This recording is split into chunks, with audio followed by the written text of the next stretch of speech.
کئی ایسی عورتیں ہیں جو تقوی پر چلنے والی ہیں، جو اپنے خاوند سے ملنے والی یا عقل سے چلنے والی بھی ہیں، تقوی کے ساتھ ساتھ خاوند سے ملنے والی رقم میں سے کچھ نہ کچھ بچا لیتی ہیں باوجود تھوڑی آمد کے، اور جمع کرتی جاتی ہیں، اور بعض دفعہ مشکل حالات میں خاوند کو دے دیتی ہیں۔ اب خاوند کو تو نہیں پتہ کہ کیا بچت ہو رہی ہے، اب وہ غیب میں اس کی حفاظت کر رہی ہیں اس کے مال کی اس طرح، یا خاوند کو بتا کر اگر ان کو ضرورت ہے تو اس کا استعمال کر لیتی ہیں۔ اپنی اولاد کی صحیح نگرانی کرتی ہیں، اور یہ اولاد کی نگرانی صرف خاوند کی اولاد ہونے کی وجہ سے نہیں ہو رہی ہوتی، بلکہ اس لیے ہو رہی ہوتی ہے، یہ بہت بڑی وجہ بھی ہوتی ہے ایک، کہ یہ قوم کی امانت ہے، یہ جماعت کی امانت ہے۔ پھر اپنی دوستیں اور سہیلیاں بھی وہ ایسی عورتوں کو بناتی ہیں جو اعلیٰ اخلاق کی ہیں۔ ایک خاوند کی وفادار عورت کبھی غلط قسم کی سہیلیاں نہیں بناتی، اس کو اس ڈگر پر ڈالیں جو غلط ہو، کہ خاوند کا پیسہ جتنا نچوڑ سکتی ہو نچوڑ لو، خاوند کے بغیر سیریں کرنے کے لیے آزادی سے جاؤ، آخر تمہاری بھی آزادی کا حق ہے، جس سے چاہو جس طرح کے چاہو تعلقات رکھو۔ نہ ہی ایسی مشورہ دینے والی عورتیں غیب میں حفاظت کرنے والی کہلا سکتی ہیں، اور نہ ہی ایسی عورتوں سے دوستیاں رکھنے والی اور باتوں پر عمل کرنے والی غیب میں حفاظت کرنے والی کہلا سکتی ہیں۔ اسی طرح بیٹی ہے تو وہ اپنے تقدس اور عصمت کی حفاظت کرنے والی ہو، اپنی عزت کی حفاظت کرنے والی ہو، اور کوئی ایسی دوستی، ایسے طبقے میں اٹھنا بیٹھنا، ایسی حرکت نہ کرے جو اسے اپنے ماں باپ سے چھپانی پڑے۔ ہمیشہ یاد رکھے کہ ایک عالم الغیب خدا ہے جو اسے دیکھ رہا ہے۔ غلط قسم کے لڑکے لڑکیوں سے دوستیوں کو وہ اپنے ماں باپ سے تو پردے میں رکھ سکتی ہے، لیکن خدا تعالیٰ سے نہیں، جو ہر حرکت و سکون کو ہر وقت دیکھ رہا ہے۔ اسی طرح مختلف رشتوں کے حوالے سے عورت کی حیثیت ہے۔ ہر حیثیت میں اگر عورت یہ سوچ لے کہ میری کیا ذمہ داریاں ہیں، میرے کیا فرائض ہیں، اور دوسروں کے مجھ پر کیا حق ہیں، اور ان کو بجا لانے کی وجہ سے میں ایک نہ بجا لانے کی وجہ سے میں ایک عالم الغیب خدا کی پکڑ میں آ سکتی ہوں، تو بہت سی برائیاں جن کو معاشرے میں عورت کی طرف منسوب کیا جاتا ہے، بہت سے گھروں کی بے چینیاں جو عورتوں کے عمل سے گھروں میں پیدا ہوتی ہیں، بہت سے بچوں کا ضائع ہونا جو عورتوں کی عدم توجہی یا بے توجہی کی وجہ سے یا غلط تربیت یا بے جا لاٹ کی وجہ سے ہوتا ہے، کبھی نہ ہو۔ لیکن یہ سب باتیں اور یہ غیب کا صحیح ادراک صرف ایک مومنہ کو ہو سکتا ہے، ایک دنیا دار کو نہیں ہو سکتا، ایک تقویٰ سے عاری عورت کو نہیں ہو سکتا۔ بس ایک احمدی عورت جو حضرت مسیح موعود علیہ الصلوۃ والسلام کو ماننے کا دعویٰ کرتی ہے، یہ اعلان کرتی ہے کہ میں حضرت صلی اللہ علیہ وسلم اور قرآنی تعلیم کو اپنے پر لاگو کرنے کی ہر ممکن کوشش کروں گی۔ وہ اگر غیب میں اپنی ذمہ داریوں کی حفاظت کا حق ادا نہیں کرتی تو اپنے خدا کو ناراض کرنے والی بھی بن رہی ہوگی۔ بات کو شاید خیال آئے کہ یہ غیب میں جو حفاظت ہے صرف عورتوں سے کیوں خاص ہے، مردوں کو کیوں حکم نہیں ہے؟ دیکھنے میں آتا ہے کہ مرد بھی آزادی کی وجہ سے اللہ تعالیٰ کی حدود کی حفاظت نہیں کر رہے ہوتے، وہ بھی غیب میں بعض اوقات بیوی سے بے وفائی کے مرتکب ہو رہے ہوتے ہیں۔ تو اس بات کے لیے اللہ تعالیٰ نے جب عورتوں کو حفاظت کا حکم دیا ہے یا توجہ دلائی ہے تو اس بات کو شروع اس طرح فرمایا ہے کہ الرجال قوامون، کہ مردوں کو قوام بنایا گیا ہے، ان پر سب سے اول فرض ہے کہ احکام شریعت کی پابندی کریں، اور کوئی ایسی حرکت ان سے سرزد نہ ہو جو ان پر یہ الزام لائے کہ وہ تقویٰ پر چلنے والے نہیں ہیں۔ مرد کا اثر عموماً عورت پر پڑتا ہے۔ نیک مرد کا اثر عورت پر نیک پڑے گا، اور جو غلط کام کرنے والے مرد ہیں ان کے بد اثر پڑے گا عورت پر۔ اس لیے مرد کو پہلے قوام بنا کر کہا کہ اگر تم تقویٰ پر چلنے والے ہو تو عورت بھی تقویٰ پر قدم مارے گی، سوائے استثناء کے، اور اس صورت میں کچھ سزا بھی رکھی ہے۔ عموماً نیک مردوں کی عورتیں نیکی کی طرف ہی چلنے والی ہوتی ہیں۔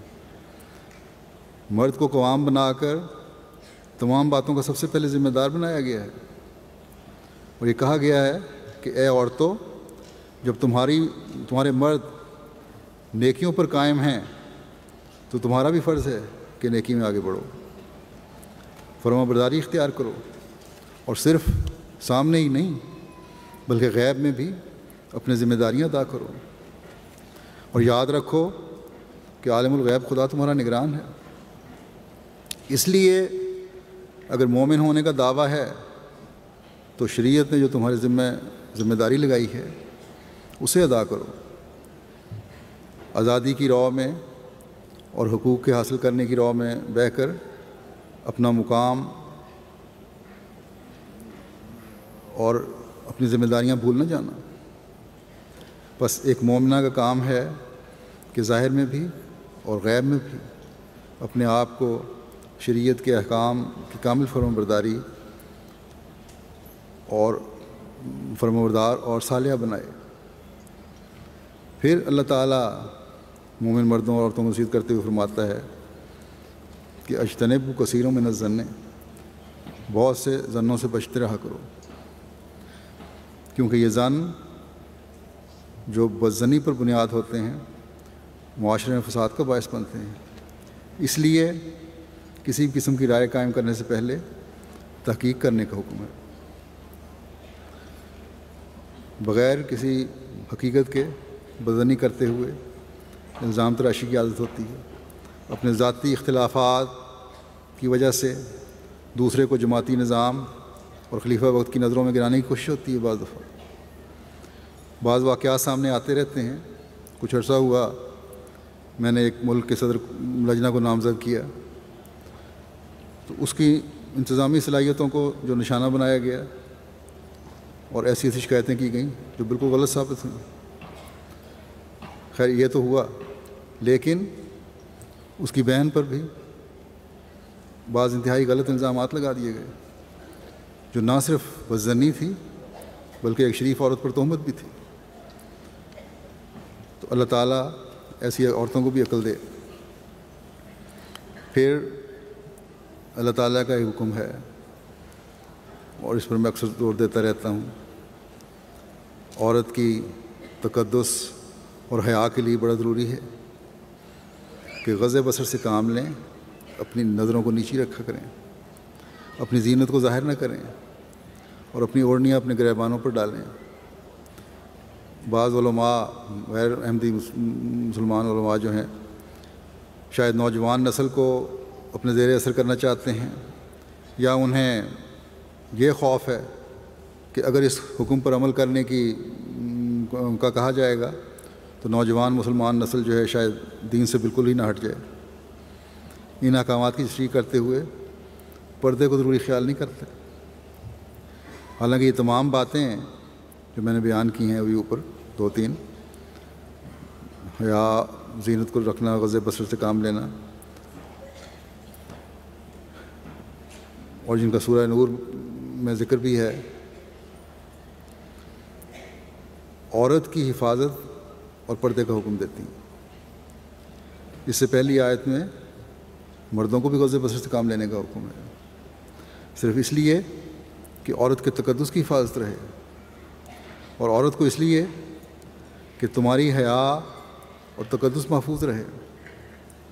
بہرحال ایک غیر احمدی مسلمان کو تو خوف ہو سکتا ہے کہ ان احکامات کی پابندی شاید دین سے دور نہ کر دے، لیکن ایک احمدی مسلمان عورت پر یہ بدظنی نہیں کی جا سکتی۔ اس لیے حضرت مسیح موعود علیہ السلام بھی اور خلفاء بھی ہمیشہ عورتوں کو لباس اور پردے کی طرف توجہ دلاتے رہے ہیں۔ گو کہ آج کل مغرب کے پردے کے خلاف جو مہم چل رہی ہے مغرب میں، اس کی مہم چلانے کی وجہ سے مسلمانوں میں ایک رد عمل پیدا ہو رہا ہے، اور بعض نے ایسے برقعے بھی بنا لیے ہیں جو واقعی ایسے خوفناک لگتے ہیں، اور جن کو دیکھ کر بہرحال جو ان ملکوں کی انتظامیہ ان کو دیکھنا پڑتا ہے، بعض جگہوں پر جانے کے لیے چیک کرنا پڑتا ہے، لیکن یہ ایک رد عمل ہے۔ فرانس وغیرہ میں جو قانون بنے ہیں وہ بھی اس قسم کے برقعے کے خلاف بنے ہیں۔ جہاں تک میرے علم میں یہ بات ہے، جو عام حجاب ہے اس کے خلاف نہیں ہے۔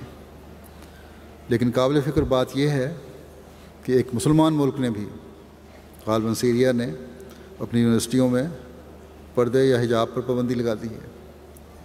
اللہ تعالیٰ رحم کرے مسلمان ملکوں پر بھی اور ان کی حالتوں پر۔ یہ صاف مغرب سے خوفزدہ ہو کر یا دجالی چال کے زیر اثر آ کر کرنے والا کام ہے۔ بہرحال اللہ تعالیٰ کے جو احکامات ہیں ان میں نہ ہی افراد کا حکم ہے، نہ ہی تفرید کا حکم ہے، نہ اس طرف جھکو نہ اس طرف جھکو، اور یہی اصل چیز ہے۔ اب بھی غیر جماعت مسلمان عورتوں لڑکیوں میں دیکھنے میں آتا ہے کہ شاید ان میں چند احمدی لڑکیاں بھی شامل ہوں کہ جین اور چھوٹی قمیض پہن کر جس میں جسم کی نمائش ہو رہی ہوتی ہے، اوپر حجاب لیا ہوتا ہے۔ اس قسم کا پردہ تو اسلام کا حکم نہیں ہے۔ یہ شاید رد عمل ہے ان لڑکیوں میں بھی مغرب کے قانون کا کہ اچھا تم ہمیں روکتے ہو تو ہم حجاب لے لیتی ہیں۔ اس سے ان کو کوئی غرض نہیں ہوتی کہ پردے کی روح کیا ہے۔ تو یہ رد عمل جو ہے یہ بھی غلط ہے۔ اللہ تعالیٰ کے احکامات میں تو جیسا کہ میں نے بیان کیا، یہ ہے کہ نظریں نیچی رکھو، بے محابہ عورت اور مرد آپس میں ایک دوسرے سے نظریں نہ ٹکرائیں، ایک حیا ان میں ہونی چاہیے، دوسرے اپنی زینت چھپاؤ، ایسا لباس ہو جس سے جسم کی نمائش نہ ہوتی ہو، اور تیسرے یہ کہ اپنی زینت چھپانے کے لیے اپنے گریبانوں پر سر، گردن اور سامنے کے حصے کو ڈھانک کر رکھو۔ جو برقع پہننا ہے وہ ڈھیلا ڈھالا ہو۔ جو میک اپ کر کے چہرہ ننگا کر کے پھرتی ہیں وہ بھی زینت ظاہر کرنے کے زمرے میں آتی ہیں۔ اسی طرح بالوں کی نمائش جو کرتی ہیں وہ بھی زینت ظاہر کرنے کے زمرے میں آتی ہیں۔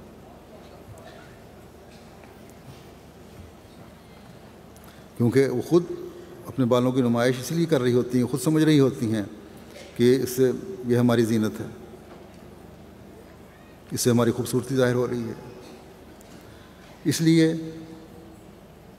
سر ڈھانکنا، چہرے کو کم از کم اس حد تک ڈھانکنا کہ چہرے کی نمائش نہ ہو رہی ہو، اور لباس کو مناسب پہننا، یہ کم از کم پردہ ہے، اور حضرت مسیح علیہ السلام نے اس کی تلقین فرمائی ہے۔ کم از کم یہ معیار ہونا چاہیے۔ آپ ایک جگہ فرماتے ہیں کہ یورپ کی طرح بے پردگی پر یہ لوگ زور دے رہے ہیں، لیکن یہ ہرگز مناسب نہیں ہے۔ یہی عورت کی آزادی فسق و فجور کی جڑ ہے۔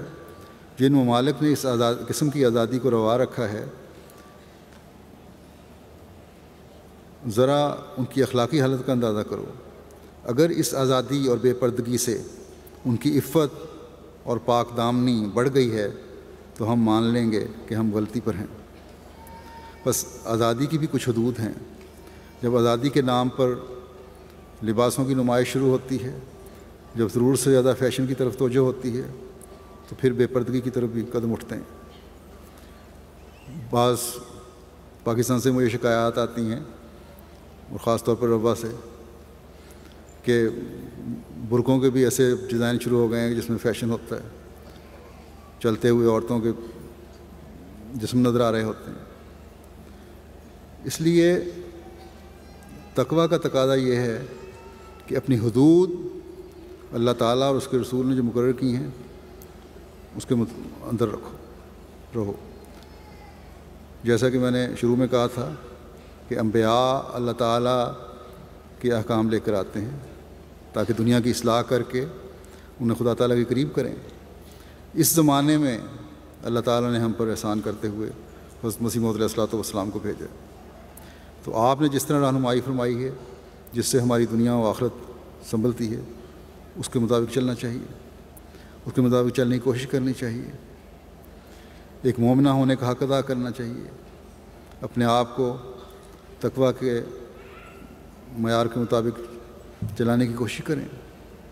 اور جیسا کہ میں نے ابھی کہا ہے اور ہمیشہ کہتا ہوں کہ احمدی عورت کی ذمہ داری بہت بڑھ کر ہے, وہ اپنی زندگی تقویٰ سے گزارے, کیونکہ اس پر جماعت کی نسل کی تربیت کی ذمہ داری ہے. یہ آپ کے سپرد ایک امانت ہے, اس امانت کا حق ادا کریں. اللہ تعالیٰ سب کو اس کی توفیق عطا فرمائے.